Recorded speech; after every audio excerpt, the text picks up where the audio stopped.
Tema renungan firman Tuhan untuk renungan hari ini adalah pilih dengan bijak. Jaga hatimu dari erosi moral.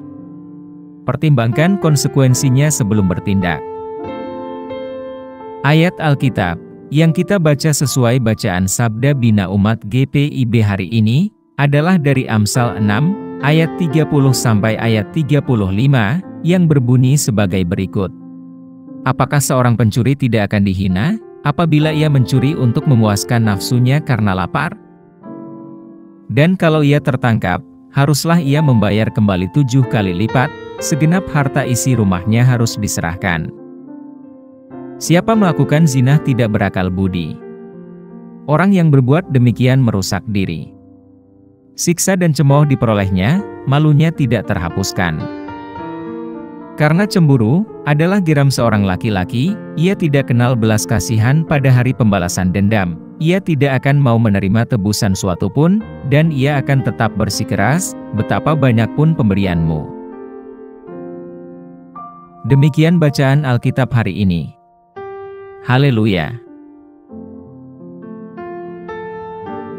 Saudara dan saudariku yang dikasihi Tuhan Yesus, dan yang mengasihi Tuhan Yesus.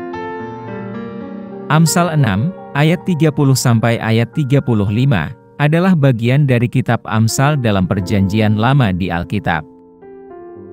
Untuk sepenuhnya memahami konteks dan signifikansinya, penting untuk memahami tema-tema yang lebih luas dari buku ini, dan skenario spesifik yang dijelaskan dalam bagian bacaan Alkitab hari ini. Kitab Amsal adalah kumpulan literatur hikmat yang terutama dikaitkan dengan Raja Salomo. Isinya berisi nasihat praktis tentang berbagai aspek kehidupan, yang bertujuan untuk membimbing orang dalam mengambil keputusan yang bijaksana, dan menjalani hidup yang berbudi luhur. Amsal menekankan pentingnya hikmat, kebenaran, dan takut akan Tuhan. Dalam Amsal 6, ayat 30 sampai ayat 35, konteksnya berkisar pada skenario tertentu, yaitu tentang akibat dari perzinahan. Perikop ini diawali dengan pertanyaan, tidakkah manusia memandang rendah seorang pencuri, walaupun ia mencuri untuk memuaskan rasa laparnya, karena ia yang sedang lapar tidak memiliki uang untuk membeli makanan. Perbandingan ini menjadi landasan bagi narasi berikutnya. Bagian ini selanjutnya menjelaskan dampak buruk dari perzinahan. Dikatakan bahwa mereka yang melakukan perzinahan tidak berakal sehat dan menghancurkan dirinya sendiri. Perzinahan digambarkan sebagai tindakan bodoh dan merusak diri sendiri yang mengarah pada kehancuran moral dan pribadi. Lebih jauh lagi, bagian ini menyoroti kemarahan dan balas dendam dari suami yang diselingkuhi. Hal ini menunjukkan bahwa dia mempunyai hak untuk mengambil tindakan hukum, dan dia tidak akan menerima kompensasi apapun, dan menolak imbalan dengan jumlah berapapun. Hal ini menggarisbawahi betapa parahnya perzinahan di Israel kuno, yang tidak hanya dipandang sebagai pengkhianatan terhadap kepercayaan, tetapi juga merupakan pelanggaran terhadap perjanjian perkawinan, yang dapat mengakibatkan hukuman berat.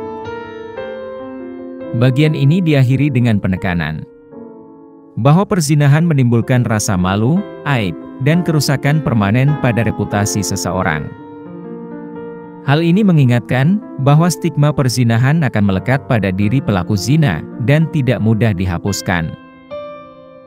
Intinya, Amsal 6 ayat 30 sampai ayat 35 berfungsi sebagai peringatan yang kuat terhadap perzinahan dengan menekankan dampak moral, pribadi, dan hukum. Hal ini mengingatkan kita bahwa tindakan kita mempunyai konsekuensi, dan melakukan perilaku seperti itu dapat mengakibatkan kehancuran diri dan kerusakan reputasi seseorang yang tidak dapat diperbaiki.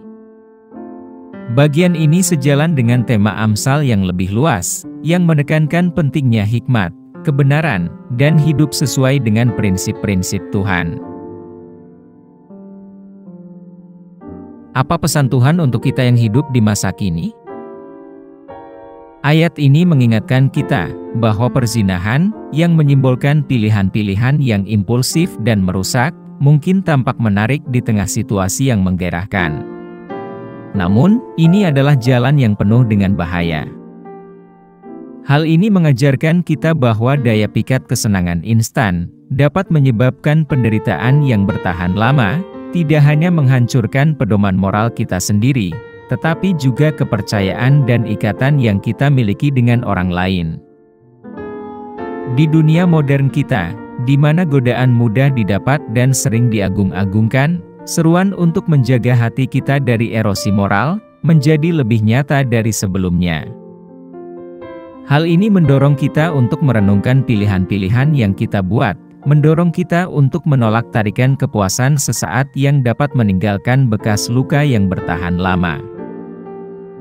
Pertimbangan akibatnya sebelum bertindak merupakan pesan ilahi yang tertanam dalam ayat-ayat bacaan hari ini.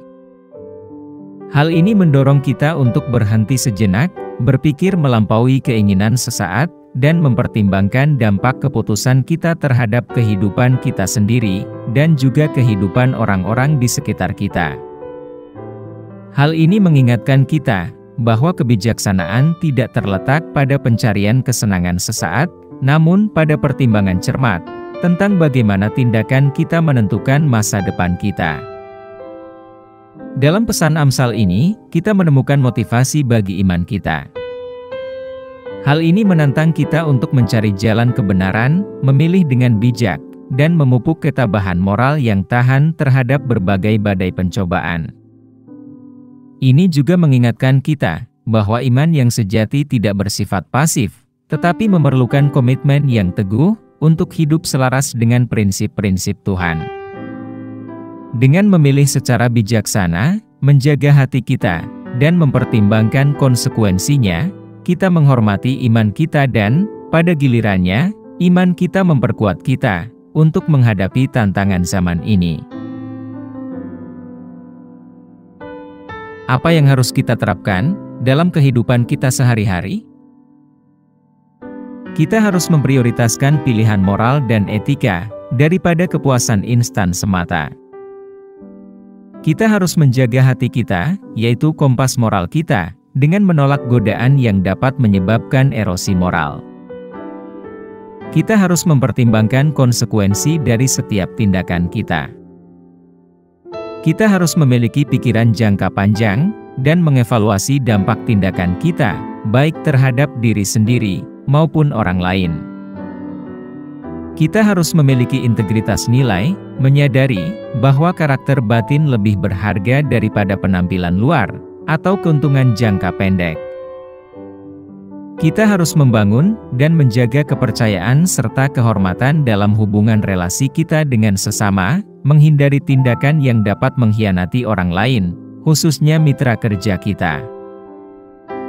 Jika kita melakukan kesalahan, kita harus meminta pengampunan, melakukan rekonsiliasi, dan membangun kembali kepercayaan dalam hubungan relasi kita. Kita harus terus mengusahakan hikmat dalam keputusan dan tindakan kita, menyelaraskannya dengan prinsip Tuhan.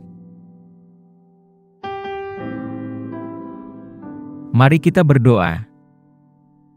Tuhan Yesus, kami datang ke hadapan-Mu dengan hati yang dipenuhi rasa syukur atas kebijaksanaan dan bimbingan yang terdapat dalam firman Tuhan. Saat kami merenungkan pesan Tuhan dalam bacaan firman Tuhan hari ini, kami mohon kekuatan dan bimbingan Tuhan, agar kami dimampukan untuk melaksanakannya. Tolonglah kami, ya Tuhan, untuk bisa memilih dengan bijak dalam kehidupan kami sehari-hari, dan menjaga hati kami dari erosi moral. Beri kami kebijaksanaan untuk mempertimbangkan konsekuensi tindakan kami, dan menghargai integritas kami di atas segalanya. Pimpin kami untuk hidup dengan kebijaksanaan dan iman, selalu menyelaraskan hidup kami dengan prinsip ilahi-Mu. Kami pohonkan doa ini dalam nama Yesus Kristus, Tuhan dan Juru Selamat kami. Amin. Kiranya Tuhan menguatkan kita, dan kasih karunia Tuhan Yesus menyertai kita.